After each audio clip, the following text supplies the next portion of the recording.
Welcome, listeners. There we go. Wait, what? What? We started recording. Those bastards took... Yeah, the bastards took that out the countdown. No, I saw a countdown. Oh, I was tabbed out, so I came back and I expected it. Yeah, but I caught it before it said, before the red light started flashing. Weird. Anyway, so that happened. Welcome, listeners. Welcome to Kyle and Cody's Cult Cinema Cast. I'm Kyle. And I'm Cody. All right, this week, Machete, kind of a follow-up to our Season 1 episode, the Hobo with a Shotgun review, which that was greenlit through a trailer, which was shown alongside a trailer for this, and both those movies got made, and this is the other one. So this is going to be a question, I guess, for later, because Nuns with Guns, was that ever streamlined into something else? Hold on. I'm seeing nude nuns with big guns. That might be it, though. I'm just gonna... Is it starring Lindsay Lohan's character from this? No, but okay, this is not that. I thought maybe it was, but it doesn't appear to be. I thought that was because that could be still a Grindhouse movie. It does, sort of. Definitely seems to be up to her. That is apparently on Amazon Prime, at least in the United States, as far as I can tell, because Google will show you links to things that are available on other countries' Prime Video, but you can go there and it won't be available. Like stuff that they will hide behind a paywall. Yeah. I don't mind that they do separate channels, though. Makes it a little better because they'll let you start a free trial on certain... Yeah. So anyway, it's a 2010 film. Just gonna bring up I went off the Wikipedia, the internet page.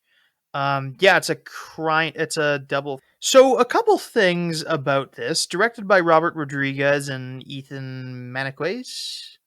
Maniquee? I said I also closed out of the Wikipedia page. Okay, so it doesn't seem like the Lindsay Lohan spin-off got made. Maybe she was just going to be a character in... Or is she in the second one? Because there's two of these movies. No, she didn't reprise her cameo for the second one. I feel like she wanted to, but I feel like it was a decision on Robert Rodriguez's behalf that she didn't even get a cameo in the second one, which is really weird because they drew everybody in for that cameo. Yeah, she's not in here. Ugh, the sequel has a Elon Musk cameo. God. So, it's a Danny Trejo movie directed by Robert Rodriguez. He is famous for the Desperado trilogy, I think is what it's called. Or maybe the Once a Time in Mexico. He did the movie Planet Terror. He's also directed the Spy Kids movies, which is where Machete comes from, sort of. This movie doesn't appear to be in continuity with Machete. Yeah, but they brought in what's-her-face. Oh yeah, no, a lot of the actors are in... most notably in this one, or in the second one, they bring in Alexa Vega, who played the a daughter in the original Spy Kids, and I thought I saw the son in this one. Oh yeah, the guy who plays Junie is in this. He plays one of the guys in the network. He's the one with the bandana in this. Also, they got the guy, Padre Felix in this. He is also in Spy Kids as Uncle Felix. So I think, which is kind of works, because Machete was also in the Spy Kids' uncle. So in a way, they're brothers, sort of. Not really, although Felix did betray them in the second Spy Kids. So I watched the first two Spy Kids movies to see if they were in continuity with this, but they aren't.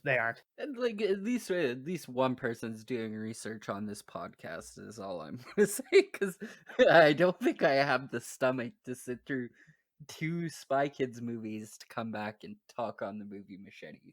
Well, I mean, I was 2 playing hours. Fire Emblem during most of it, Well, but I think you need that. yeah.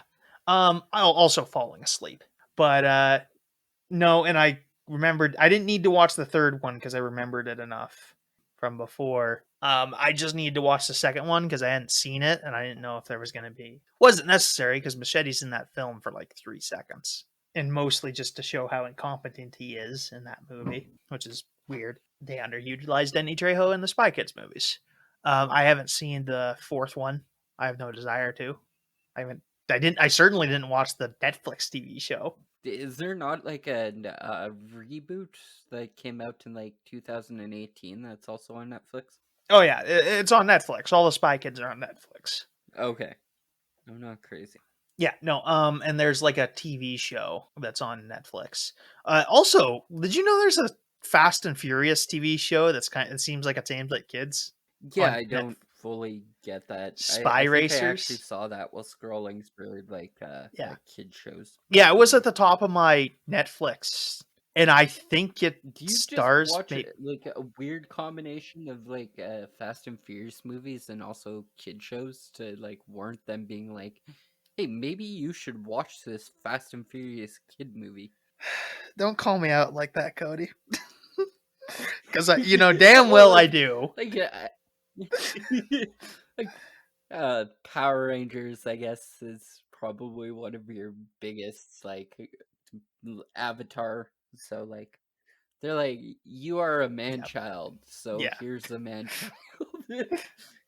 I have no desire or you to have watch a it. kid. We don't know because we can't see you through the television. Yeah, but they have like separate to Wi-Fi. They have separate accounts on Netflix, so I could have like had the kid use a separate account or just Netflix Kids.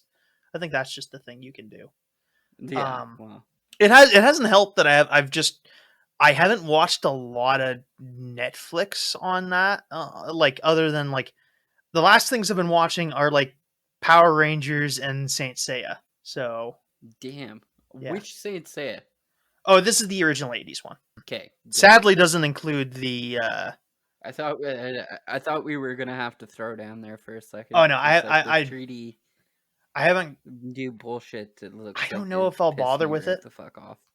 Yeah, I don't know if I'll bother. I wouldn't. Yeah, was it? It was bad. I watched it, but it like I think I watched the trailer for it, and like it took everything that was cool from like the original '80s animation style and just kind of botched it to the point that I'd be like, this is pretty much just unwatchable. It's not very good, but I could be wrong though. Like maybe it kept a lot of the writing, even though I don't. It is weird that they turned the gay character from that into a woman in the 3D one. Oh, yeah, no. Andromeda Shun is a woman in the 3D one for some reason. Is he the? I don't know who that is. He's the pink one with the long green hair that basically was responsible for the proper propagation of the yaoi fan fiction. Like that's where a lot of that gets its roots, apparently. Yeah, I've got nothing to do. Okay, so I actually joined up at like some of the like podcasting whatchamacallits here for you, just on a completely off-topic sidetrack here. What's your opinion on the web series where they plan on turning Superman gay for the? Isn't that just Apollo and Midnighter? Isn't that already a thing? Gay Superman? Isn't that what? I mean, it's not like actual. It's knockoff Superman, but there's Apollo and Midnighter, where Batman with a gay Batman and Superman. That was a thing. That is a thing. I'm not sure what the continuity about that is right now, but yeah, like I don't know. I mean, I'm pretty committed to like the Lois Superman relationship, so it seems like that. Yeah, and that's why I think that's why like I'm so on the fence about it. Is just there's a lot of open space for that. Why retcon like an already so there are previously I don't like characters within the last. I'm not so much like against like a sexual orientation change on Superman. It's just like I don't want the relationship to go away. So like if you could, I just kind of like that because he's one of the few those are one of the few superhero marriages that kind of like sticks around. Dude, no. Doesn't it, like, Lois Lane notoriously just get kill baited and then turn Superman crazy? And then he ends up banging Wonder Woman in, like, half the Yeah, continuities? in bad stories, yes. What do you mean in bad stories? These are, like, the highlights of some of the biggest, like, Batman story or Superman stories within... Yeah, the bad ones. Injustice is bad. The Dark Knight Strikes Back is bad. The New 52 is bad. You're gonna have to defend yourself on that one. Why do you dislike Injustice? Because it's just like, oh, what if we just made Superman evil and like had none of his motivations make sense anymore? Like it's something that's been done.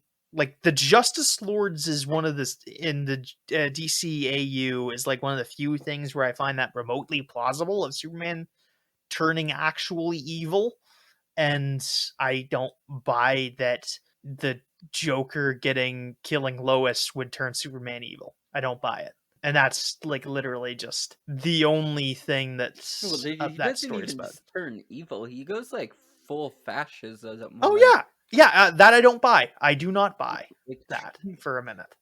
like straight from Lois Lane dying to like I'm gonna take over Earth in like 1989 No, and yeah, shit. no, because Superman is not like I don't believe capable of that.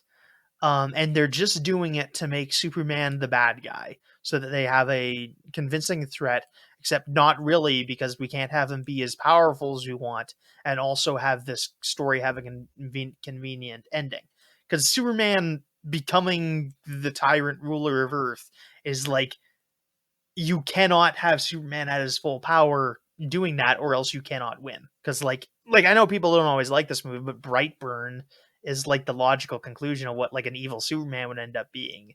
Is because like he's just this unstoppable force who cannot be defeated at all. So they can't have him do anything interesting But with like it. Batman has notoriously defeated him in every situation. Yeah, That's the exactly. fucking Because possible thing. they have to depower him every time they do that fight, or like he can't, or Superman can't Yeah, actually but be like trying, which is the case in some of those.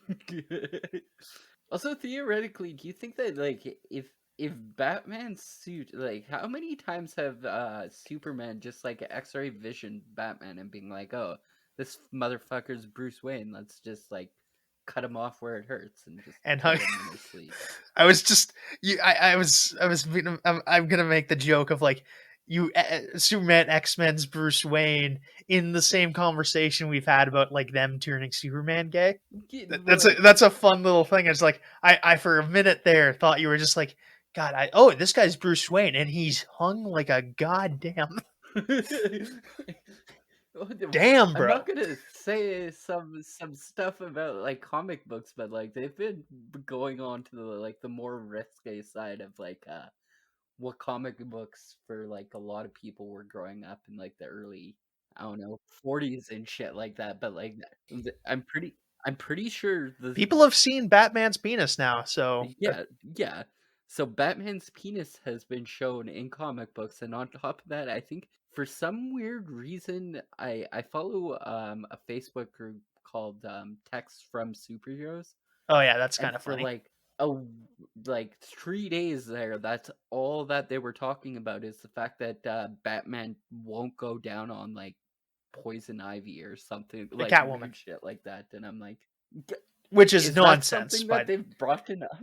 oh yeah, in apparently there was going to be a scene in like the Harley Quinn TV show where Batman was going to go down and do perform cunnilingus on Catwoman. Like I assume like you can't show everything because it's a still TV, but DC Comics apparently put the kibosh on that. Which I think it's absurd to imply that a man who's married Catwoman doesn't eat pussy. So that just seems a little absurd. It's in the name, guys. Justifiably so, though. I don't know. It's just it was just a weird way to draw the line. Like it's just like, oh yeah, he's just not allowed. Like he can have sex, he just can't be good at it. Was the tagline I saw put about Twitter once. That is awful. Yeah. What are we talking about? Gay Superman. Oh, yeah. No, We that's were talking about gay Superman. no. Pretty well fine. I just want to keep I the don't know what Lois we were Lane talking about relationship. before that. I think about Machete, whether or not it was in canon with Spy Kids. Yeah. Yeah, I think I which think you could buy justifiably also it should not be. yeah, I think you could maybe say this is like gritty AU Spy Kids, and that the guy Junie is playing, or the actor Junie's actor is playing, is like secretly Machete's nephew. But that's, I don't know. It's a weird, gritty, alternate fan fiction sort of way of it being in continuity. Not really. I just I would really hate to find a person that's writing Spy Kids fan fiction out there. Someone's doing it probably. I don't know what Why? you do it about. Yeah, like Yeah. okay, like maybe Antonio Banderas' character within the first movie. On Denver, he's in the second. He's in Machete Because Kills like, too, but he's in the sequel. is he? Yeah. Okay, because this is definitely like where was I going with this? This is like early 2000s Antonio Banderas. Yeah. This movie's Like 2010, he's but yeah. just coming off of no, but this is like Spy Kids. He's just coming off of like Mask of Zorro like highlights and stuff like that. I don't know if that was early 2000s or late 1990s. You can look that up. I don't want to go off the page here, but yeah, no, it doesn't work for several reasons. In the Spy Kids universe, Machete is an inventor who just happens to be badass. In this, he's a Mexican federale who's badass. Um, so it's made in the style of Yeah, like, Mask of Zorro was in 99 and Zorro was in 1998. So, yep, so pretty fresh off. And he'd play Puss in Boots at some point in there, like a little after that, some point during the Spy Kids. He's in. Shrek 2, which came out in 2007. Oh, that is way later than I Oh, thought it was. no, 2004. Oh, Sorry, yeah, that makes sense. So 2004. I was looking at Shrek the Third. I think that's just before Spy Kids 3. I don't know off the top of my head. Or just around the same time. He's also in Expendables 2. Or is it 3? It's in 3. Yeah, he's in 3. Those are okay movies. Sometimes. Anyway, Machete, it's $10.5 million budget, made $44 million at the box office, earning in its sequel. It stars Danny Trejo. So yeah, that's a thing. He is a long-standing actor who's pretty cool.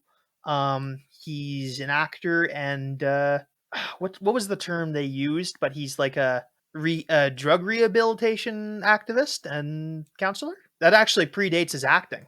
Yeah, he. I think he did. Yeah, I think he did drug addiction counseling before. I think I he's think he also still been does it. in. So sometimes I think he went from prison and then actually came into the acting world, if I'm not mistaken. he's also like Robert Rodriguez's second cousin, apparently. Something they just found out on set. Yeah, which it's really weird. Yeah, it's sort of weird. I don't know even know what that looks like on a family tree because second cousins Like a second cousin would be like someone who is related to your first cousin, but is not closer, not, but in a way that brings him further away from your family. So like your cousin, your first cousin's kid sure, because that would makes be your perfect second sense. cousin, or yeah, stuff like that. I don't know all the examples. Sure. So yeah, this is also Steven Seagal's first movie since like 2002. So he had taken like there's an 8-year gap between this and Seagal. His last film, Half Fast Dead. So that was a thing. Yeah, Steven Seagal plays one of the villains. This has quite a few villains actually. Like there's him. There's Robert De Niro's character who's pretending to be a Texan. Which is normally like a condemnation of his of the quality of his acting, but no, he's a guy pretending to be a Texan in the movie. So there's what's the other guys? What's the other villain? Jeff Fahey, and then there's Don Johnson is a villain. Okay, so this is a wow. Apparently, in 2018, somebody tried to assassinate Robert De Niro. Wait, why? He's past his So prime. In October 2018, De Niro was targeted by an explosive device. The device was found at the Tribeca Grill, which also hosts his production company in Manhattan. According to the FBI, similar devices were sent to high-profile politicians, including Barack Obama, Hillary Clinton, Joe Biden, former Attorney General Eric Holder, and former CI Director John Brennan. Okay, so it was by And a crazy Robert De person. Niro. It was probably one of those like Yeah, like I think that's a Illuminati pretty conspiracies. justifiable statement, but like, why Robert De Niro? Well, I think it's a whole Illuminati thing where like the actors are like in lead with the Democratic politicians in order to like, I don't know, worship Satan and do pedophilia. It doesn't make sense, Cody. That's just how it works. I can't give you anything. Okay. Yeah, no, it's not gonna make. If I make it like he thinks that the Democrats and the celebrities are in league to worship Satan and do pedophilia. That is the entire statement. It will not make sense as the further I go in. I mean, it's not the most crazy thing I've heard on that front. I'm sorry, Don Johnson is playing Vaughn Jackson is the name of the character. Give me a second here. I've got something to say on this part. Maybe I'm wrong on this. I thought Don Johnson was maybe it was Jeff Fahey then. Yeah, I think we need to get into this. We're a half hour in. Yeah, lots of interesting acting and people we could talk about. Yeah, Lindsay Lohan's in it. Cheech Martin's in it. Cheech Moran. No, it's Cheech. Oh, it's Cheech Moran. Oh, he's Felix. And also one half of the comedy duo Cheech and Chong. Yeah, Cheech Marin of Cheech and Chong. He was also Didn't in that Spy guy Kids. go to prison? Maybe. I don't know. Or was that Tommy Chong? Could be also. I don't know. One of them did. Oh, and there's a guy named James Parks who's reprising his role as Edmund McGraw from Dusk Till Dawn and the Kill Bill movies and Death Proof. That's a thing. Okay, into the movie before we go to much more deeper into this. The movie opens in Mexico. Robert Rodriguez is a Mexican director and proudly wears his Mexican heritage on his sleeve, which you can see in most of his movies. I don't know any. Yeah, I think they're all. As far as I know, all the characters, like the kids in Spy Kids, are Mexican. I think. I don't know that they live in. They live in obviously a high end school, but I don't like a board like a with like school uniforms and stuff. But they have stuff like that in Mexico, I'm sure. I don't know what you're trying to implicate there. No, I'm just saying I think that Spy Kids takes place in Mexico. I always assumed Spy Kids took place in America. No, I mean, once again, I haven't seen Spy Kids in a really long time. So, like, the implication in Spy Kids is that like they had to flee the country. So I assume they went. I think the mother's American, but Antonio Banderas is playing a Mexican spy, and they end up going to Mexico. I think they cooperate with the American spies, the OSS, which is what the CIA ended up turning into in real life, or what turned into the CIA in real life. So yeah, there's some weird things here, but yeah. So the movie opens in Mexico. Machete, played by Danny Trejo, as we've mentioned, goes up to a place where a girl has been kidnapped with his partner to go do a raid, like a guns blazing raid on the place. They drive into this drug house. Machete's partner dies in the process, and he goes to save this woman who is naked, and he starts to save her, and she starts seducing him in the middle of the escape, which is sort of weird, but it turns out she's part of a trap to lure Machete in so that he can be killed by his corrupt boss. And Steven Seagal's character, what's his name? Torres. So they do that, and they set fire to the house with Machete dying inside, something he apparently escapes from, but that is done off screen. So that's the opening minutes of this movie. It's pretty cool. Yeah, did you bring up the knife or vagina knife? Yeah, she pulls a knife out of her vagina. I assume a switchblade, right? Yeah, she definitely pulls a knife out of her. I don't know what type of knife it was. I would well, a switchblade It would definitely like wasn't. not have the knife out, so that'd be like the safest in theory, because like switchblades are like go out on I'm like a like, button, I'm so like that'd be like a thing. I'm Because 95% certain it was not a switchblade, which makes this even more weird. I mean, it's like like in the defense of it not being a switchblade, the switchblade could accidentally like open on no fault of her own on like a wrong movement, and that might be more dangerous. I don't know. I don't think there's like definitely I'm not a no gynecologist. danger within this situation. Like, yeah, Yeah, no. I feel like that's just a no brainer when proper knife safety. Yeah, no, I don't know what the science is on that. Yeah, so that was a thing. The film done for this is kind of like there's like a grainy filter put over it too, because this is pretending to be like, or I suppose it is an exploitation movie, but it's trying to get the air of being an exploitation movie by like putting minor blemishes and like film grain made visible instead of where it's like actual exploitation films would have like actual scary amounts of film grain on them. So it's kind of a thing. So it's kind of yeah, it's very dedicated to this Well, thing. I wouldn't really necessarily call that like. I feel like that's more of like a Robert Rodriguez's thing. Well, Grindhouse is Like in traditional grindhouse fashion, like definitely does granulated stuff with their cameras. Robert Rodriguez is someone who does this, but it's also like Grindhouse also does this. So it's they're part and parcel to both. Both of them are can be accused of this. Yeah. Oh, and this woman is also killed by Steven Seagal. Goon. Steven Seagal is a goon. Yeah, I don't necessarily know how I feel about Steven Seagal anymore. Yeah, I don't know. He looks better in this than I think in some of his like '90s roles.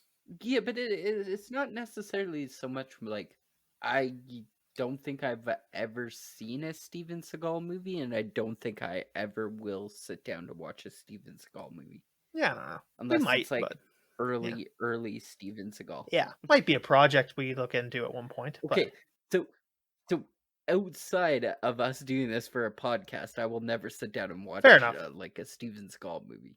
Like I'm not gonna go out of my way to prove that Steven Seagal is a good actor. Like it's not worth Oh, I don't know if he is. To be straight, I don't think I don't know if that's a. it. He knows he does martial arts pretty good when he's not like hasn't gained too much weight. Is what his draw was. He's more of a he's like the heavy set Chuck Norris more than anything. I also feel like his position within the whole kung fu shtick was the fact that he wasn't, you know, Asian, Yeah, I mean that was true of so Chuck that they Norris could too. still Yeah, do kung fu movies, but still have like in the West, yeah, pseudo. with having like a Yeah. white actor to draw people in. Yeah, to Mhm. whatever like extent like that's a thing people consciously do. I think a lot of like let's be frank, studios don't know shit about anything. They could have easily been promoting a like Asian they've promoted Asian actors to the point where their box office draws, they just don't do it enough because they can't be bothered to like find more than one. It's they yeah. But yeah. Oh yeah, and Torres kills Machete's wife in front of him and also threatens to kill his daughter, which I assume he does, though that is not shown on screen. We cut to 3 years later. We're introduced to a character named Luz, who is a alleged coyote. That's not a term used in the movie, actually. That's just a term I'm using because that's what people call people who help illegal immigrants cross the border. But yeah, she's being investigated for helping illegal immigrants cross the border. She is played by, what's her name? Michelle Rodriguez. Michelle Rodriguez, no relation to Robert, and she's running a taco truck during the day, and she is being spied on by Jessica Alba's character Sartana Rivera, who is a ICE officer. That hits a little differently nowadays, although I mean I doubt ICE was good in the 2010s. I'm not like on the up of what the state of ICE was back when. They don't call them ICE in this movie, which is Yeah, I'm very I'm kind of on the fence a lot about Jessica Alba's character. yeah, she's not done the best, is she? No. I believe some of her motivation. It's just not like it could have been done a once over of. Hmm. Like I can believe you can pull this off. They just don't quite do it. Like much the same points, but just like a couple like a rewrite, you'd probably have this. But yeah. So she has kind of like a confrontation with Luz briefly, um where like she doesn't have anything on Luz, but so that's just a thing. But like, it's people know that Luz is this figure named She, who is this mysterious revolutionary people trafficker, and who's involved with illegal immigration. We'll get more into this movie talk says about illegal immigration a little later, I think.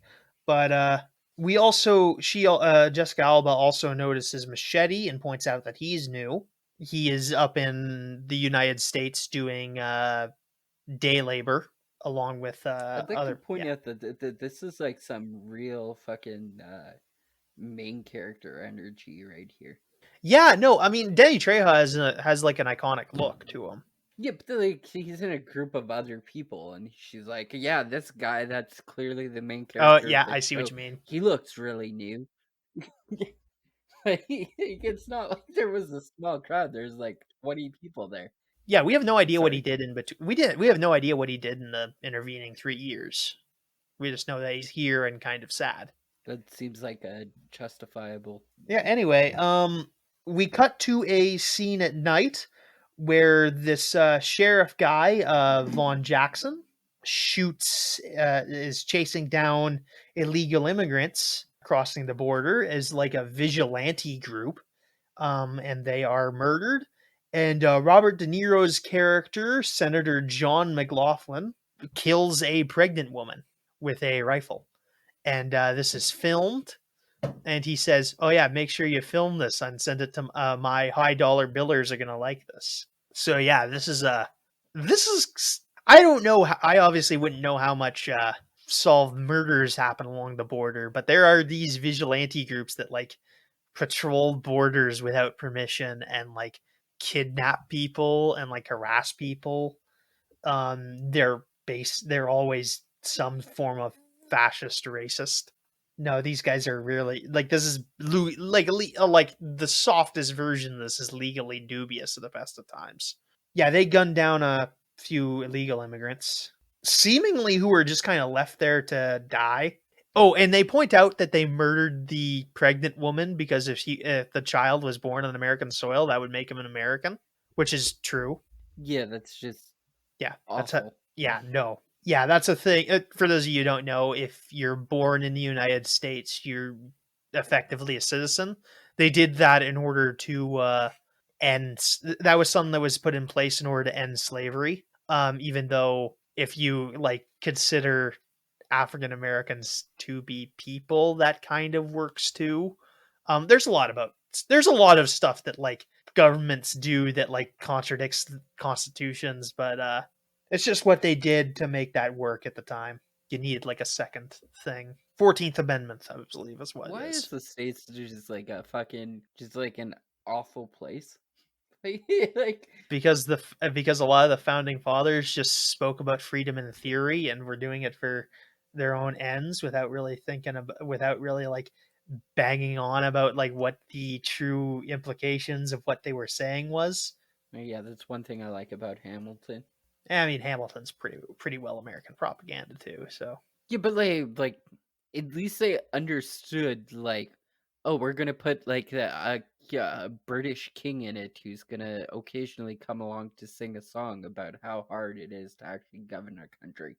Although I don't exactly trust a monarchy to really fully understand the implications of running a country, because I feel That is like still a thing. I mean, in this at this point in time, the like British Parliament is more in power over the British Empire than maybe the king is, but still, like that is like Hamilton is just straight up American propaganda. It does not. There's no getting away from that. yeah, but it like it has some straight bangers, and I think that justifiably makes up for absolutely everything It that. is well made American propaganda, and like it's not as morally fraught as some other well made American propaganda that's happened.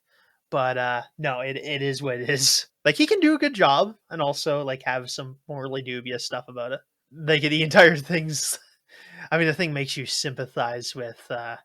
One of my favorite things about like the ending of that, where just like, what's the guy's name? Aaron Burr is just like, he died and I paid for it. He didn't. Like, no, he got away with murder there. He literally didn't get a he would literally go on to commit further acts of treason and get away with that as well. So he didn't learn anything from this. It's such a Yeah, I don't know enough actually like about American history to really like extrapolate beyond what like it's like just watching a dumpster fire for like 200 years, and I don't know how to explain that any better. like the advantage of American society is that it ditched some of the meaningless, like the backwards ass bullshit that existed in Europe at the time. Like the at that point, Sure. you don't need to be as smart as the Brit. You don't need to be as smart. You're just like cutting out some of that bullshit, and that does dividends. Trust me. The Mhm. amount of recurring problems in history that are just like stupid bullshit, just made to make exist to make like three guys rich, is like incredible. And once you cut out like even like two of those, it like gets you a ton of advantages. The innovation was like, hey, what if we take all the advantages of our society and not have our society run by a bunch of inbred losers and just that and like entrench their power structures into the United States. That's all that happened, and it paid dividends. So anyway, what are we doing? We're getting distracted today. Machete gets brought into a street fight, which he easily wins. That a character named Michael Booth sees and instantly hires Machete on the spot to as a hitman to go kill somebody. And he is being hired to kill Senator John McLaughlin. He is being told to do this because essentially McLaughlin is going to put like harder border restrictions on, and that'll make it harder to get the illegal immigrants, which Michael Booth needs to run his businesses. And again, I'm gonna save the big what this movie says about illegal immigration to the end because there's like whole layers to it. But that's his stated motivation. So he's hiring Machete to kill a senator for $150,000, which isn't a lot for a senator. It seems like it just like killing a senator. That should be at least $1 million. You cheap fuck. Mm, I guess it's like it depends on how like up and end like the senator is. Like if they're looking like a presidential like uh elect maybe, but like just like some middle ground senator that's like backwards booty ass and like I'm putting this on like the assumption that like killing a president would be tens of millions of dollars, like stated in. I mean, my assumptions about like how much it would cost to kill a president is like based on like the movie Captain America from the '90s, where they're like, "Oh, it cost us uh $60 million to kill JFK." But so if you have any input on this, please get at us at the Gmail account at Kyle and Cody's Called Cinema Cast. at gmail.com. Actually, Maybe, that's not our Gmail at all. That's I mean, probably not a good idea for like people to be like giving us quotes on assassinating the president to our email address. That's probably how something we much would shouldn't have how, lying how many around. would you, That seems yeah, like something that would that get us extrajudicially done away with. yeah, like I feel like we could say that like somebody should or potentially should murder Jeff Bezos once you go up into space, because that's freedom of speech, and it's not actually a definitive plan. Plus, space laws don't apply, so Yeah. just I remember mean, that. we're not advocating the murder of Jeff Bezos, the shitty knockoff Lex Luthor that he is. No, he wishes he was Lex Luthor. Lex Luthor's actually smart. Although I did see like something quite concerning. I do believe it's something called the Amazon Go. What is that? Have you seen one of these kiosks? Okay, basically, so an Amazon Go, what it does is it's a store that's completely unmanned. You walk in and there's products on shelves, and as soon as you pick them up and rather walk out the door with them, it instantly charges it to your Amazon account. I don't like that. I don't like that one And bit. it's all run basically on cameras. I don't like that one bit. Oh yeah, it's very fucking like super dystopic, and like we're like 1 inch closer to just becoming a government state run by Amazon. But like, you know what? Some people are gonna be like, I like the convenience. We live in a cyberpunk dystopia already. This is the fact of the matter. We just don't have the cool robotic arms yet. Give it a couple of years. I think I've come to the rationalization, but I haven't quite like I'm still like, well, there's no flying cars, so it's not quite like a dystopic. I mean, that's called a plane. I mean, you're not necessarily wrong, but like, I want to be able to drive the plane and not I have to mean, you can. worry You can get a about like, pilot's license. oh, you need to have. Yeah, but I don't want to do that. You just said you did want to do I it. want I want to get a driving license that also extends to aircrafts that I can fly to work. Which I don't drive to work because I can't drive anyways. So I mean, justifiably. Yeah. So, they laid out what some of Senator McLaughlin's McLaughlin's policies are. He's exactly 2% worse than Trump. Maybe. I was gonna like make a joke here a little later on in the podcast that like this movie is almost. I feel like Trump watched this movie and was like took notes on it. Oh, dude, have 'Cause you I ever mean, seen? what he's proposing and what Trump's proposing wasn't. Have you ever seen The Untouchables?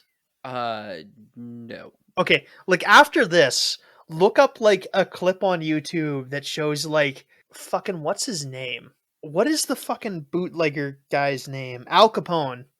Look up like Al Capone in Yeah. Untouchables and like tell me to my face that that doesn't like exactly like Trump. Like that's just exactly how Trump acts in real life because Trump is basically a wannabe mobster. Yeah, no. And like really what didn't like okay, Trump hasn't like as far as I know personally shot an illegal immigrant at the border. That's literally it. What else? What makes it? What makes this guy better than like worse than Trump? Like name one thing. I mean, there's not like a whole lot I can actually think of. Yeah, no. Like he gets people killed at the border. He put them in like camps. He's built a wall. They're just talking about building a fence in this movie. Oh God, what a Yeah, but an sweet electric innocent fence. time 2010 And if was. yeah, God, like how innocent we all were. It doesn't seem like much when you actually like obviously when you get there's whole things about like oh the 2008 Republicans weren't actually so much worse better but like it just we're so robbed of any innocence about this anymore. It just sucks. I think I was even pointing there's an old like Tucker Carlson bit where he's scoffing at the idea that the FBI director compared Trump to a mobster and he's just like, well, he hasn't committed murder, and I'm like, he has now. He's the president. I'm not. You gave him keys to the flying death robots. That makes him a murderer. And yes, that extends to all other presidents. They're all kind of murderers. Mm-hmm.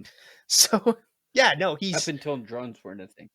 oh yeah, oh even before that, like Well, I guess arguably be yeah, before they that if we're they going like definitely by ordered just some people killed, specifically, yeah. like Yeah. through like non-war means before that. Like that's a thing. They've Which is, I love how we just rationalize that so much in the States that like, oh, the United States president has probably had somebody killed on orders. And I mean, I guess that goes for all levels of government. Like, I just don't.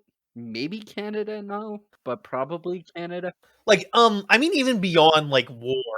Okay, I don't know that the prime minister can because the president's a head of state, which gives him different abilities than the prime minister, who's a head of government. So they can't Mm-hmm. as much. But then again, the fucking UK government has also like been involved Emergency. in shits. So Well, also on top of that, there's a state of oh yeah, you're emergency. right. They can yeah no because yeah that's a thing that prime ministers can sort Wartime of yeah presidencies or prime ministers. yeah yeah because Trudeau did that. Yeah, right. I mean, I don't know that he killed a guy, had a guy Yeah, killed, but old he Trudeau. yeah, well, like Pierre Trudeau. Yeah, he declared like a state of emergency when those Quebec terrorists did a thing. I can't remember all of it. Quebec terrorist is still probably None of you know what I'm talking about. FLQ crisis. FLQ crisis. Yes, I Yes. forget what that stands for. It's been a while. I know what you're talking about. Yes, yeah, we know. I know what I'm talking about. Too. I just can't Frenchy remember. League of Quebec or something. I Yeah, don't know. it's in French. Yeah, Machete is basically said he has to go kill this guy for $150,000.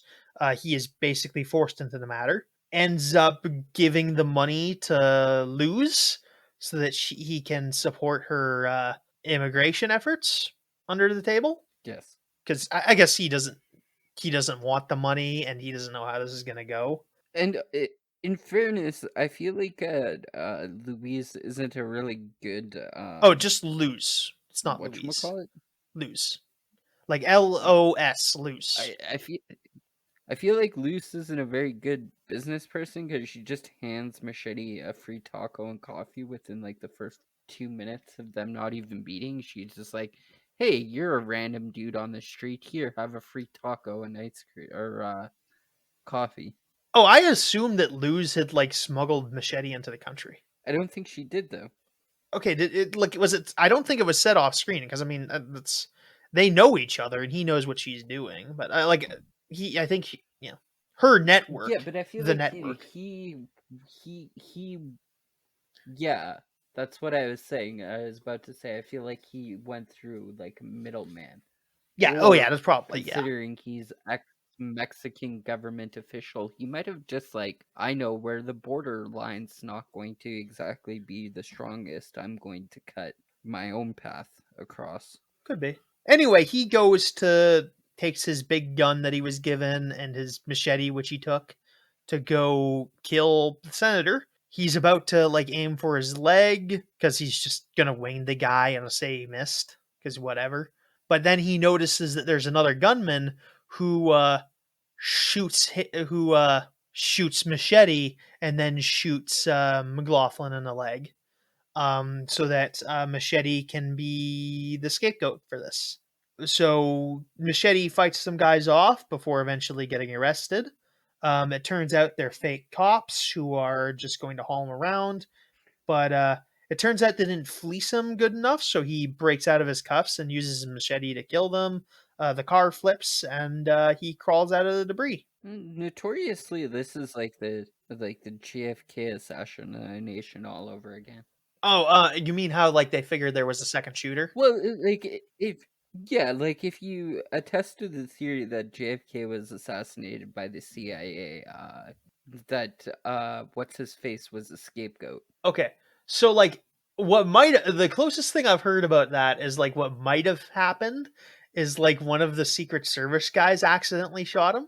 Yeah, I heard that theory too, but like, who was it? I don't know about that, but like I could see them covering that up just so they don't ruin that guy's life. It's just like, in my opinion, The assassination of John F. Kennedy that was perpetuated out by a lone gunman, I'm drawing blanks on his name currently, who was then eventually assassinated 2 days later by a disgruntled bartender who was a big fan of John F. Kennedy and was dying of cancer, so he decided to take matters into his own hand, is just a little bit too much for me to actually fully believe in the theory that John F. Kennedy wasn't politically assassinated for some of his more Yeah, I want to say leftist views, but like yeah, it's one of those things where it's here's like the thing. I it don't was think like 60 years ago. Who yeah. gives a fuck anymore? Yeah, no, here's the thing. We grossly overestimate like how leftist like JFK was. Like this eventually leads to like Johnson signing stuff. So unless they were like banking on like Johnson not doing it, which is a bit of a bad bet because he taught like at like a school for Mexican children. So it's maybe a bit more of a tall order than they realized, but even then, yeah, I don't know. I don't know if that's a. I don't necessarily know that it works as a setup. There's definitely stuff later on that happens. Like it would make more sense to eventually kill Johnson off. Although you don't really need to kill off Johnson because he just refused to run again. Yeah, I think he could have. There's rules about whether you can run a second time after you like take over as vice president. You can run twice if you took over for the last guy in the last half of his term, so that your entire term would be less than 10 years is the rules. You know, I talk a lot of shit about the United States government, but at least that's one thing that they have going for them, and that's select term limits within power. I feel like that's less of an issue than like I think the big problem here is more that people can call elections whenever they want. Trudeau, both of you. What do you mean by both of you? Oh yeah, you know how like well okay, so election just Oh, got okay, called. okay. So Yeah, Pierre Elliott Trudeau did this a lot by too. Justin and then Pierre. Okay. Yeah, they've both done this where they like tried to pull an election where they figured they'd win more. Whether or Mm-hmm. not Justin Trudeau will succeed in that, we will see. But Do I have to go vote sometime? yeah, Like when's that actually go down? 25th, I think. Of September? Yeah. What the actual fuck? Okay. Yeah. Yeah, no, yeah. Right. Yeah, yeah, it's dumb. Yeah, so like for those of you who don't Way know, longer than I thought. in Canada, in more parliamentary systems, the prime minister can sometimes call an election whenever he wants. Why would you do that, you may ask? Well, mostly to try to move your minority government into a majority government so that you can have more political power. It's something that people don't necessarily like. I think. I mean, the Conservatives tried to do stuff about this, but I don't know that they totally succeeded. But yeah, no, it just has. We haven't had that nail in the coffin for that here in Canada yet. We'll see. Yeah, it needs to be done, and they've took steps, but it just hasn't been done anyway. So yeah, that happens. He gets away. It turns out that Torres is masterminding all this. After he has a meeting with Booth over video call, Torres knows. Torres eventually figures out that this is Machete that he hired, so that he wants to make sure that Machete gets killed because obviously, because frankly, they shot this guy already and tried to left him to die in a house that was on fire, and he somehow escaped from it. So he has a habit of like getting shot and escaping from improbable situations. He's also able to like recover from his injuries sort of fast. He has like superhero like healing factor sort of. That was never explained at all. Yeah. No, like the closest thing to it was like Michelle Rodriguez cracked an egg underneath his bed and was like, "Yeah, you'll be ready by tomorrow."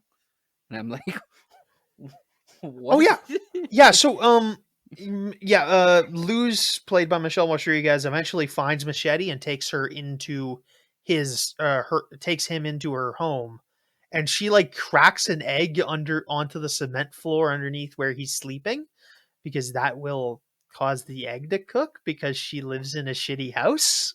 I have no idea how any of that worked. What was that about? Like maybe something in like Mexican lore. Like I don't. I have no idea. What is this? Yeah, I don't know. Anyway, they have sex because everyone wants a piece of Yes, Danny Trejo. kid. But like I get it. This is like a low grade action movie, but did they really have to put like porno bass riffs in the background like right before this happens? Okay, the answer is yes. Like, was that 100% necessary? Why? Because fuck you, I don't know.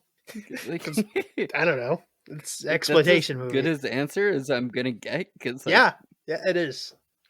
is it though? Like, what?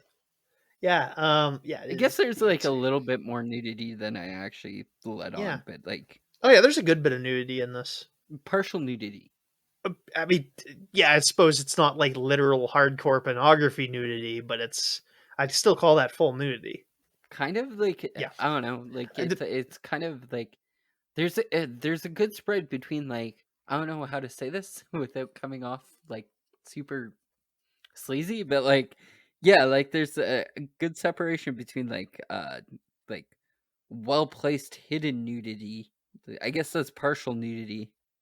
Yeah, And like that's what I'd say non-partial is nudity where there's like I'd say partial nudity would be like a brief scene or like you don't get like a good look or like okay, it's there but you don't like get to like it's not in your face for a long time. This is like oh, it's there for a while and you can like take like a solid screenshot if you really so chose. of some of the other actors. I Yeah. don't think like No. Jessica Alba does partial nudity, Lindsay Lohan does partial nudity. No, Lindsay Lohan does full nudity, I'd say. I don't think it like No, she's like topless for no, several because like I minutes. think And she's like naked for several I don't minutes. think that okay, but she's technically topless, but I don't think she's actually covering any like showing anything. No, you see She's full not on. wearing like a bra. No, she Do you? well, she's totally naked for like several minutes. I thought she was in a pool and that like her hair was covering her nipples. No, but you see it in like where they're making out in this is a later scene, but when they're making out in like the pool, you do see full nudity. There's Oh, just like okay. there Yeah, is just maybe I'm one forgetting about scene. that. There is one scene where the hair is covering it, but covering them, I should say. But yeah, no, you do unless they're using some weird body double sorcery, but I don't know. Yeah, Lena Headey of Game of Thrones fame. I don't know. I don't pay attention. I'm not pausing the movie to find out. So yeah, that's a little bit later though. I don't know. I don't recall what we see of Michelle Rodriguez. Nothing. I feel like we saw more than we did of Jessica Alba, but yeah, not a lot. Don't Maybe. think she does an actual topless scene in this movie. I can't remember. It was too long ago. I watched this like 5 days ago now. I'm pretty sure it goes into like Danny Trejo says like a porn one-liner. Porn music starts playing. Mm-hmm. They kiss and then it cuts to black. Yeah, that And sounds right. That's to the I'm just not vividly most remembering extent that you see Michelle Rodriguez on scene within Danny Trejo or any. Maybe I'm just remembering like the earlier scene with the other girl. I don't know. I feel like there's one more nudity scene that I'm forgetting about. But anyway, moving on. Oh wait, there's actually a scene before this where like he goes to a hospital and has to escape and fights some people off and like does like a rope swing with a guy's intestine. He's being treated by some doctors in the network, which is a whole thing. And apparently it's more than just like Mexico, US illegal immigration. They do things from all over the world to like help people and get them into America where it's safer comparatively. Kind of like the American government is supposed to be doing currently, but No. that's not allowed to go through correct legal passages. Yes. Someone likes to complain about refugees. Yeah, like I think I'd like to think they should all remember this for next time of what happens when you like cripple refugee policy every time chance you get. They won't though. Once again, I mean, oddly prophetic about like what was in 2010, and they're calling out stuff that's happening in 2021. Yeah, because we Like, haven't 10 learned a years later. goddamn thing ever, like ever, like literally ever. Okay, we've learned a goddamn thing. The United States hasn't. Maybe we learned a few things in like the 60s, but that was about it. And even then, I was gonna say, like, we're not sitting here hardlining like we need to put a border up around Canada to keep the United States immigrants from getting here. oh, I saw the fucking stupidest hat at work the other day. Oh, I saw someone with a United States of Alberta t-shirt hat in the style of a mug ugh. hat. Oh yeah, no, just and Why? I don't know because he's a Like, patriot. I guess. unironically or ironically? Unironically, I'm sure. Because all these, here's the thing: Was Canadian he- patriot groups are weird because they're just American wannabes. They don't have any ideas of their own. Mhm. They just want all the Americans policy. They're all like Trump worshippers. It's weird. It's like I pay them no heed. Like, oh, we don't want to have to like register guns or like ironically the type of person. What time did they come in? When did the guy come into the store? Yes. Oh, I have no idea. I can't remember. Yeah, I have no earthly memory of that. That could have happened at any point in the day. I'm sure I've seen this guy with a MAGA hat before too. I don't know. I get a couple people in MAGA hats. Oh Jesus. Yeah, no, fucking people are morons. Yeah, no. There's a point. There's a point in Canadian politics where you just go so where you just go so far to the right, you just end up trying to be an American, and that's all that. That's all it boils down to. And if you're not Canadian, recently there's been talks about Saskatchewan, where we both live in, and Alberta separating from, and I do believe Manitoba or BC separating out from Canada to join the American. No, they sure like they've talked about it. They sure as hell can't get BC, and they probably can't get Manitoba either. Manitoba is not as like there are parts of it that are like hardline conservative, but like not all of it. I don't know that it's not a firm majority of the province like it is here and in Alberta. But no, it'd basically be like, oh yeah, we're joining the United States now with like half our rights and like not being able. We'd end up with the United States and we wouldn't even be able to vote for president or some shit. That's all it would be. It's a fucking joke. Like we'd get Guam or Washington D.C. That's what you're telling me. Yeah, I'm thinking we'd probably get Puerto Rico'd more than anything. I don't know what that is. Well, it's we don't have we wouldn't have senators. We wouldn't even have I don't know if Puerto Rico has Congress people. Yeah, it's all bullshit. I'm pretty sure though they get Olympic status, which is quite weird. I mean, yeah, they can. Maybe? Puerto Rico, or does you mean Puerto Rico getting its own Olympic team? Yeah. Anyway, and I feel like there's a few of those. Yes, back to the movie. Yeah, back to the movie. We've done a lot of digressing in this. Anyway, so yeah, Machete escapes from the hospital. He gets with his Luz. We talked about that scene. The Booth's goons go to attack Luz's house. They try to beat up Machete. They fail. And the head goon just ends up throwing a C4 into the building and blowing the whole thing, which that's just funny. That's just like, he just sees his goons getting beat up and he's like, okay, this isn't working. I'm just going to throw a fucking C4 block into this building. Honestly, one thing that I liked about this movie is it does henchmen really good. Yeah, the henchmen are all right in this. At least some of them are a little bit smarter. And like, they all kind of think for themselves, which is kind of nice.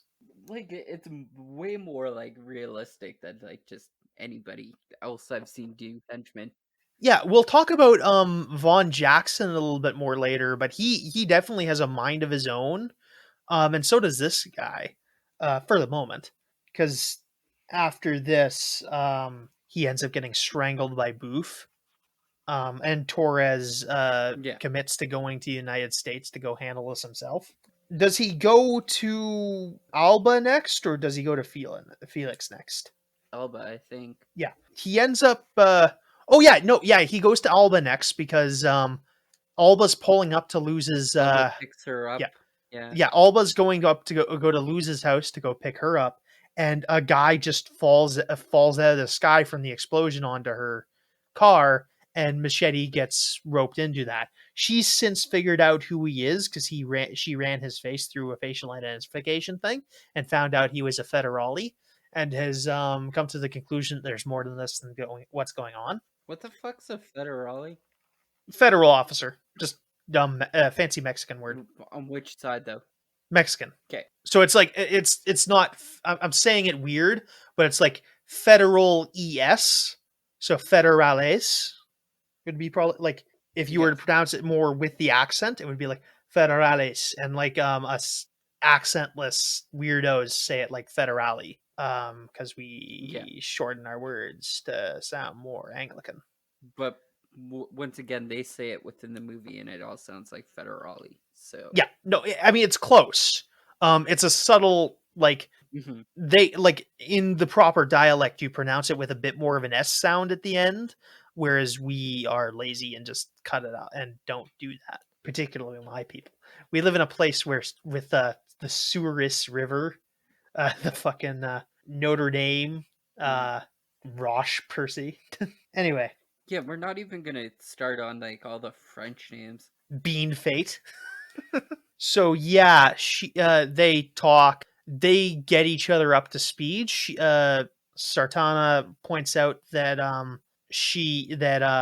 the guy who hired Machete was Boof, who is actually McLaughlin's secretary, which is a weird thing that they didn't just have someone below, like who's not Booth, do the requiring for the hitman. Because like if Machete was even kind of aware of local politics, he would have seen right through this, because like Booth is one of McLaughlin's aides. So yeah, so the gist of this is eventually that they're faking an assassination attempt on McLaughlin in order to give him a boost in the polls, because his numbers have been declining. This is a thing that happens if someone gets assassinated. Sometimes their poll numbers go up, usually, or attempts to get assassinated, I should say. Though even then, like their successor will probably get like a boost. It's a thing. So yeah, that's a thing they figured out. They just need some more evidence. After this, Machete ends up going to his brother Felix, who's in town. He is a priest, Father Felix, Padre Felix. I think his name might actually be different in this. I'm not sure, because Felix is his name in Spy Kids. I do believe it's actually just Felix. Yeah, I'm sure it is, but I think the Wikipedia list is kind of sort of differently. Wow, I was way off. Yeah, no, I swear it was Felix in the movie. Benicio Del Toro?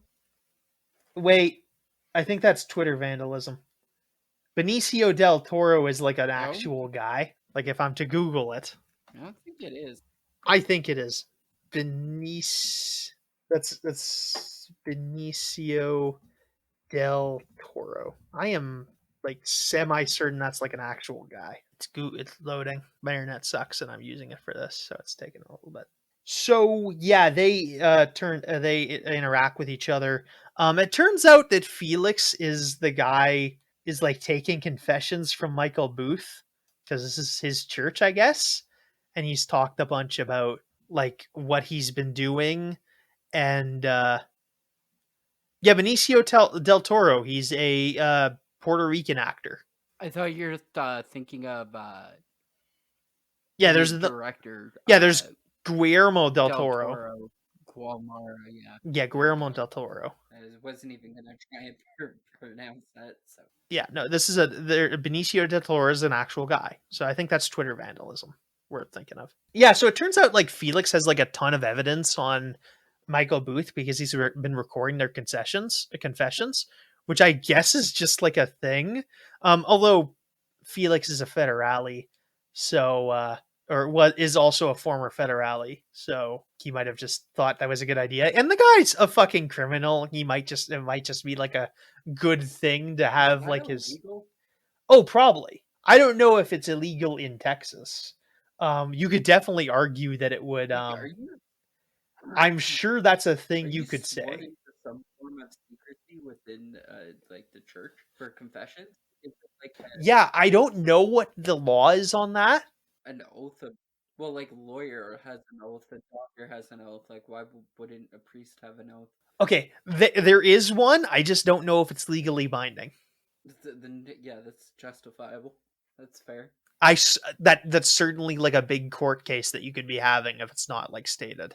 So yeah, he just has a ton of evidence on Michael Booth, and he says, "Oh, if you get some more, we'll be able to put him away."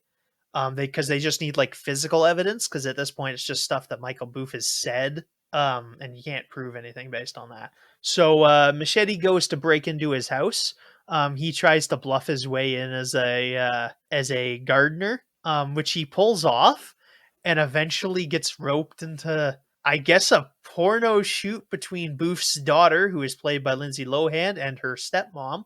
I hope it's her stepmom. I'm just going to assume it is for the sake of everyone's sanity. That doesn't make it better. I don't think that's the case though. Yeah, no, they were apparently trying to film a like porn scene, and they had a guy showing up, and Danny Trejo shows up, so they just have Danny Trejo do the scene because everyone wants a piece of Danny Trejo. I think it's so. According to Wikipedia, it's just June Booth, the socialite wife of Michael Booth and April's mother. Yeah, I don't know. It doesn't specify the difference between stepmother or Yeah, it's not sister specified in the to movie either. I'm just stepmother. hoping beyond. I'm just trying to give this movie any sort of bone, because this is the thing. I don't think it deserves it at that point. Yeah, no, I mean they're both adults. Yes. They're allowed to do whatever they want. I'm not gonna like make a law about this. Yeah, so that's a thing that yeah, he has a filmed threesome with Michael Booth's wife and daughter, which he takes the camera and leaves it for Michael Booth to find, which is just absolutely savage. I'm like, come on, dude, that's just mean. I thought he actually ripped DVD copies of it. He definitely ripped coffee. He goes into like Booth's office and like gets a bunch of his like computer stuff to get like evidence. But I don't. He Yeah. might have ripped Okay, yeah, DVDs of that that. makes way more That might sense. be a thing. But jeez, leaving. Hey, buddy, you tried to kill me and I fucked your wife and daughter. So here's that. Fuck you. That's just a thing you have to live with now. Yeah, no, that's just fucking nuts. So he gets a bunch of this stuff and runs off with it. So yeah, he brings this evidence to Jessica Alba so they can do stuff. She eventually takes it to the media, exposing McLaughlin during the middle of a press conference, so everyone knows what they've been up to, and also showed like an image of McLaughlin killing that pregnant woman in the beginning of the movie. Vaughn Jackson, the sheriff guy, has been sent to kill Luce, and he apparently does it. This is apparently a fake out. She comes back later with an eye patch, because apparently you can be shot in the eye socket and live. Yeah, this movie really likes to use the Desert Eagle 50 caliber bullets and Yeah, gun, yeah, and at like point blank that would just annihilate her whole entire head. It wouldn't just like, yeah. oh, I'm gonna shoot you in the eye and it's gonna go. Like, she would definitely die from that as well. Yeah, like it's not a BB gun, even if it is like supposed to No. be like a small caliber weapon. Or maybe it was because the guy said like, "Oh, maybe we'll just go an eye for an eye," and then shoots her in the eye. And maybe that was just a pun, like, "Oh, Yeah, well, I'm not gonna kill you here. I'm just gonna injure you enough that we're gonna be blood enemies for the rest of our lives." I don't know. I don't know. So yeah, that's the thing that's happened. The character who plays Junie in Spy Kids was instructed to take over for her, so he kind of does for a while. Like 2 seconds. Yeah, for like, well, for it's a several like maybe 20 minutes of the movie, but he's normally on screen for like 2 minutes during this period. Yeah, but like it's like he literally like between the like off screen he gets entrusted with all this power, and then as soon as Danny Trejo comes, he's like, "You need to lead this revolution, Machete." and then steps down as like the leader of the network No, within like he has 2 two minutes of them. scenes. He has like that scene and then a scene with him and another lady and oh wait, no, that was before this. Cuz sometime in this there's a scene where Sartana and Luz meet and Junie's there and they explain what the deal is with the network and they and Sartana doesn't turn him in despite that being like her stated purpose for the earlier part of the movie. Like this is what I'm talking about. Sartana's Jessica Alba's character isn't terribly well written. It doesn't it seem like she has that level of doubt to like not turn them in. Also, the Um other person Maybe it's that's just weirdly timed, but notoriously with Junie's character is Gilbert Trejo, and that's I'm assuming somebody related to Danny Trejo somewhere. oh sure. His son. Hmm. But he's shown like in the final fight, he's just running around and drawing pictures. He's like not actually Yeah. participating in any of the violence. He's just like sketching it or something, documenting it. Yeah, Sertana knows about the network and doesn't turn them in. This could have been placed a little later in the movie, and then it would have made more sense. And it's like, no, something's going on here because based on what she ends up finding out about all this, it would make sense that she not like cooperate with the government on that, and they're telling her not to. They can't pursue Booth and McLaughlin, so that's a thing. So it's possibly just a little ill-timed. But and frankly, the scene with them killing Luce just doesn't make much sense either, and that complicates things. Like maybe put them in a scene together where they have to fight off Jackson and run off. That could have worked to explain that. Wouldn't have hurt to have the two main female characters have a little bit more screen time together. So yeah, Booth goes to kill Felix because he's looking for Machete. They crucify him to his Catholic cross. Hell of a thing to do.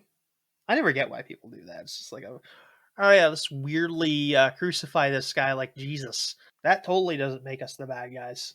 Although these villains are obviously more interested in money than anything else, so I don't think they're that kind of villain. Yeah, Felix is killed at this point. After this is briefly before they are exposed to the public, and McLaughlin and Booth end up in a car together where they're talking about this, and McLaughlin ends up killing Booth because he's really frustrated and he's going to go to jail for what he's done, probably because he's not like governor. And meanwhile, Lindsay Lohan has come to. She and her mother had been drugged and left in the back of the church hearse for some reason. I don't know why they got kidnapped, to be perfectly honest. I didn't even was that even on screen? Lindsay Lohan and her mother. They were kidnapped by Machete and drugged by him for some reason. I don't know. Did he drug them? Maybe. I just assumed that they drank a lot of tequila and then they woke up and Or like you could also I could be wrong. Maybe like that, or they were just that wore out from spending an hour with Danny Trejo. Yeah. That's also a possibility given this movie. So yeah, they come to Lindsay Lohan comes to find that that her father has been murdered by McLaughlin. So she dons a nun outfit, which isn't explicitly sitting in the church, and she goes to go kill McLaughlin, and she shoots him, or is trying to, and she'll end up shooting him in the final fight, which happens soon. The network has rallied its forces along with Alba rallying some forces, and they're going to go chase down McLaughlin, who has fled to the sanctuary of Von Jackson's militia. Von Jackson, however, was not in on the whole thing where he was colluding with colluding to get people brought into the country, because the whole thing was that they want the border sealed up as tightly. The truth is, they want the border sealed up as tightly as possible so that they can control the supply of illegal immigrants, so that they can keep the wages on them down and like keep better, and also like presumably keep border security, to keep more savage, to keep the illegals in line. So yeah, let's talk about this now, because I think that's we have it all out in the open. This movie is pretty well coming out as saying like, oh yeah, it's fine to be an illegal immigrant, which I don't disagree with. I don't think illegal immigration is not like a moral failing. It's doing something that you're not technically supposed to. It's not like, I wouldn't say it Mhm. makes them like foul criminals or whatever. And this movie is of that opinion. And it doesn't care that they're crossing the border illegally. They're just doing it for economic reasons and to get to safety in Danny Trejo and Machete's case. But it very much portrays the people complaining about illegal immigration as a combination of racists and high-end businessmen looking to control a exploitable workforce. And the end message is that Von Jackson finds out that McLaughlin is doing this, and hires him and like basically puts him on in front of a video camera to confess his crimes before he is executed for quote unquote treason. Which is a fair point. The zealoty racist people are not going to. They will inevitably like eat the businessmen people who are doing this for cynical reasons. Tale as old as time. But yeah, it's interesting to see a movie that's just straight up, yeah, no, the illegal immigration debate is just a total farce, and these people should be able to live where they like.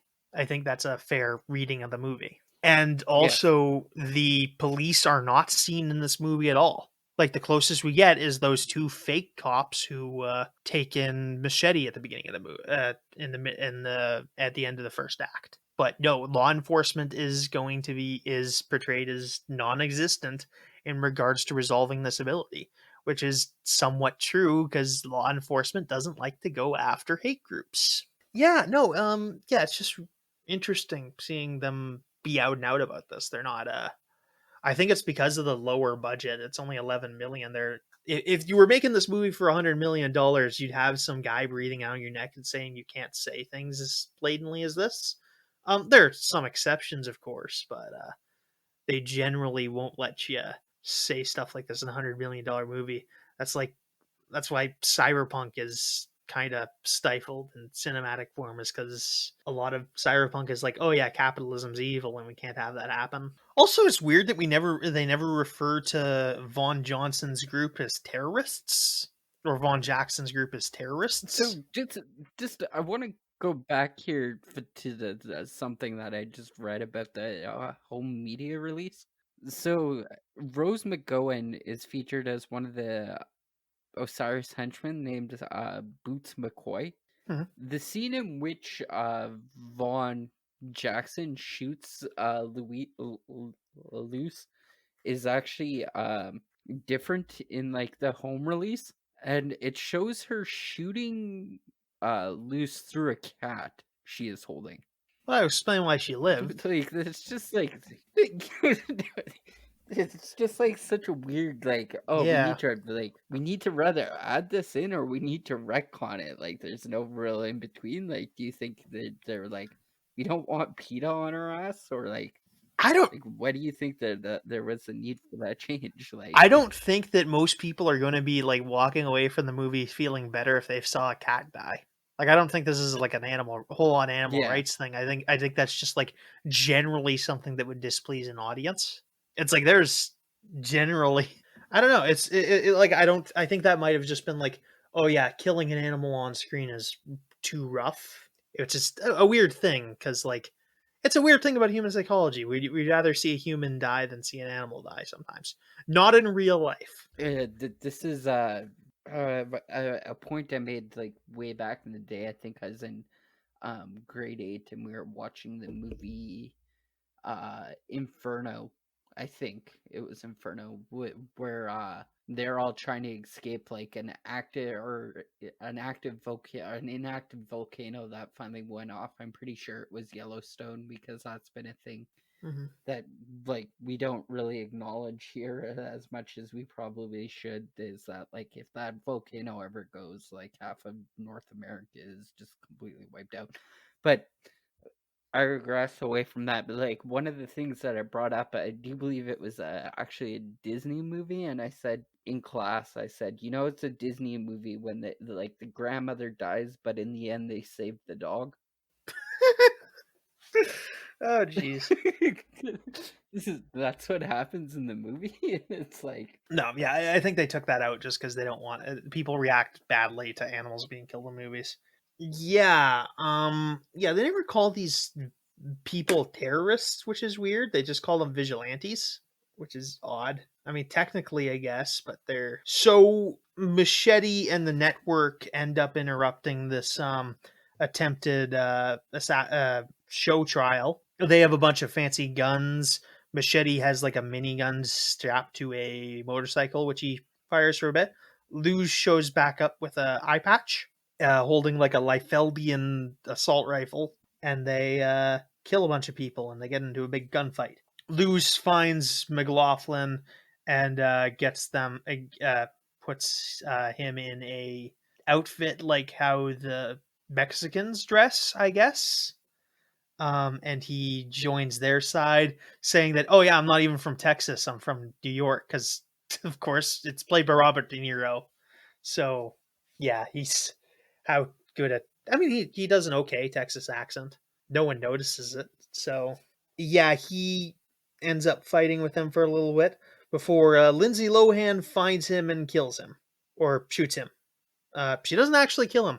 He just plays dead for a long time, and then shows up at the end of the movie and gets killed by trying to near the border by a bunch of vigilantes like the ones he had been financing, and he dies on a barbed electric fence, which is redundant. You don't need barbed wire on to electrocute barbed wire.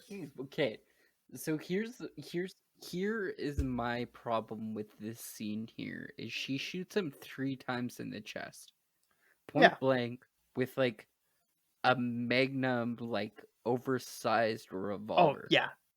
6-shooter. I don't know much about Kevlar. I don't think it can stop a bullet at that It might have reinforcement. distance. You can reinforce those, and he is a senator. He might just have a really good Kevlar jacket, but still. Who put this Kevlar jacket on him, though? Well, he might have had it the whole time, to be fair. They were trying to execute him via firing squad, and he's wearing a Kevlar jacket. You'd think that if you're at least a competent kidnapper, you'd be like, well, maybe we should search him for weapons and or potentially life-saving bulletproof vests. True. Yeah, no, that's a fair point. It's like Okay. not a. I don't think that's. I don't think I have an argument against that. They end up winning the big gunfight. The heroes. That's a thing. I don't know what's entirely accomplished in the end. I don't think. Is there a big accomplishment goal you can manage? I don't know.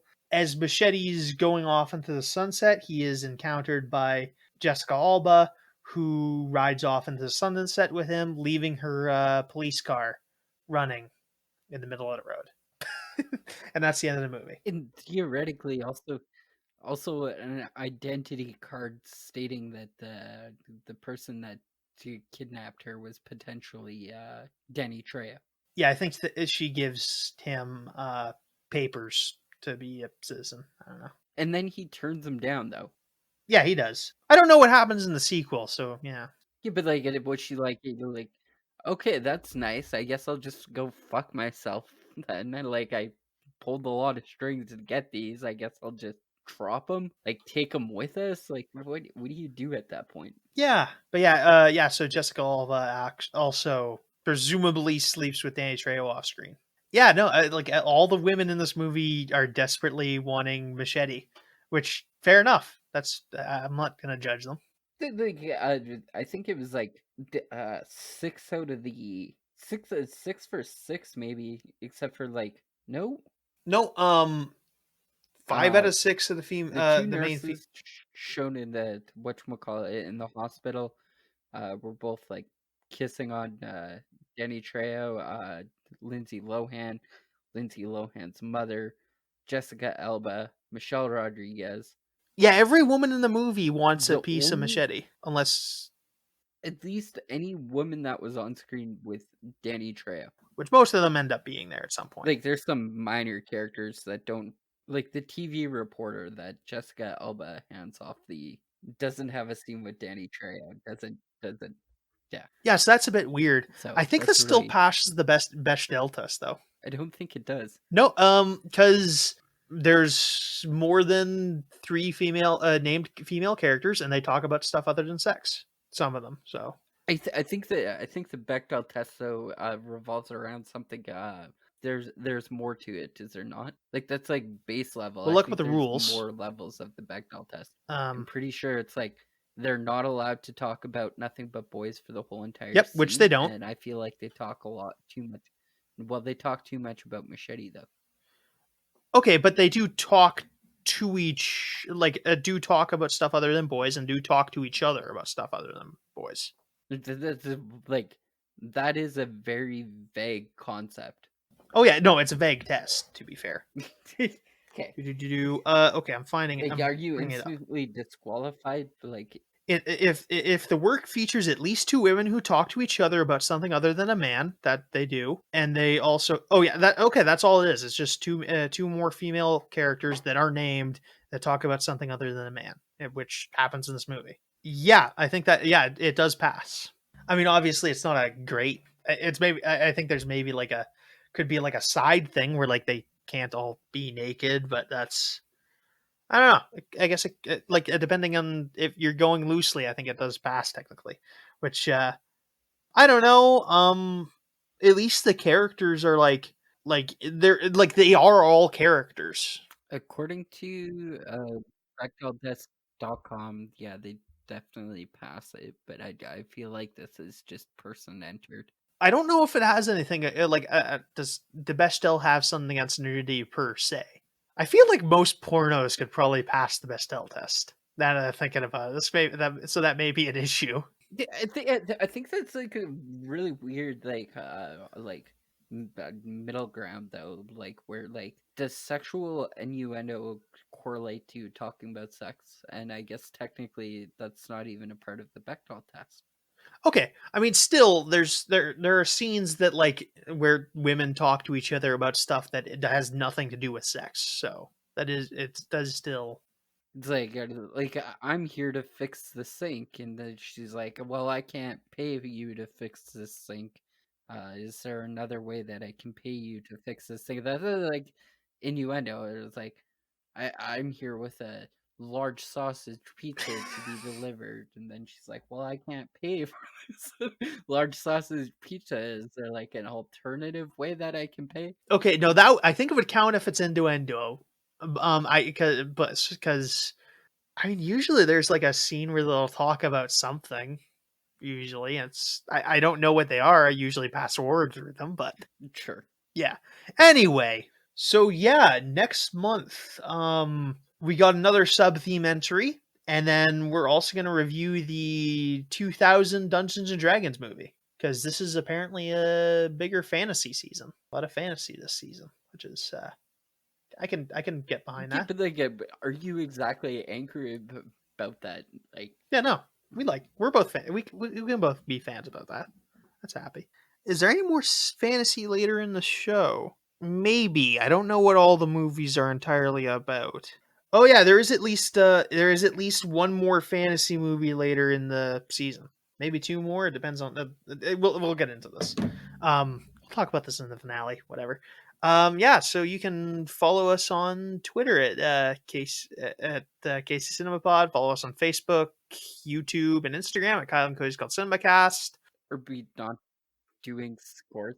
Oh yeah, scores. Are we not doing scores? Scores. Oh yeah, what do you give the movie, Cody? Yeah, you can't just Sorry, I'm distracted. Gonna probably give by what? I don't know. Anyways, I'd probably give the movie about a 7 out of 10. I'm tempted. I'm I'm tempted to also give it a 7. Part of me saying high Here's 6. the thing, it's not horrible. It's like B grade action movies is kind of sometimes my jam, and I think one of these days it was like, oh, this is really cool. And then like honestly, some of the dumbest scenes that I've ever seen, and I still laughed at them, where like the henchmen are sitting outside and they're like, maybe these guys are right, and eventually one of them just quits on the Oh yeah, spot, and he's we like, didn't "Please don't talk kill about me, that I at all. quit." Like that's so awesome. Where it's like, you know, like people are making rational, reasonable decisions in real time instead of just sticking to whatever like You know what? That's true. stuff that they're like Yeah, I'm gonna stick with my 7. predisposed to. I'm gonna stick with a 7 with you. Also, like at the end of this movie, the Taurus basically just straight up commits suicide. He's like, I don't want to have to deal with you in hell. And he's like talking himself up, and he's like, he's got a sword in his chest, and he's like, even right now I could defeat you so easily, but the problem with that is I don't want to have to deal with you in hell. And then he takes the sword and then just starts harakiriing himself, and then falls Oh over yeah, dead. we didn't talk about that. We didn't talk about that final fight scene. I'm forgetting stuff. We've been at this for too long. It's so dumb. Yeah, no, that's such a thing. We didn't mention that Machete just walks out with this broadsword-sized machete going into the final fight, which he loses. Also, like the vest in this movie that Machete's wearing, like, why is he wearing a vest with like 6 knives on it and never does a single fucking thing with any of those knives? I mean, to show off that hot bod, I guess. Vests are not notoriously known for showing off. Like, he's basically wearing a fucking life jacket in this final. Like, You're right. You're right. Yeah, he gets into a sword fight with Steven Seagal and just kills him at a moment. I'm wondering what I hear the sequel's not as good. I think we'll get to it in season 4. I don't know. I think that the sequel actually ended up losing money. Could be because they never made the third one. Because at the end of like in the And the third going one's into the phenomenal. credits, there's just like Machete will return in Machete Kills, and also Machete Kills Again. Machete Kills came out. Machete Kills Again has not come out at time of recording. It's been 8 years. Also, I think maybe I'm drawing blanks, or maybe I'm thinking of the wrong Rodriguez. I think Rodriguez wrote both of them, right? Probably, yeah, probably true. Like, not Michelle Rodriguez, but the other Yeah, Robert Rodriguez. Robert Rodriguez. He does do that. Sure. He's okay. He's got like a style which makes him very likable. I don't think you can like hate Robert Rodriguez. I'm sure someone does, but he's got a very likable style to him. When I was doing the Spy Kids rewatch, it was I kind of like smirked because some of it was just kind of silly, which he is the way he approaches it. But anyway, see you in 2 weeks. Do we have anything else? Nope, I think that's it. No, yeah. Okay. Bye. Yeah. Okay, yeah. Bye guys. See you in 2 weeks. Bye.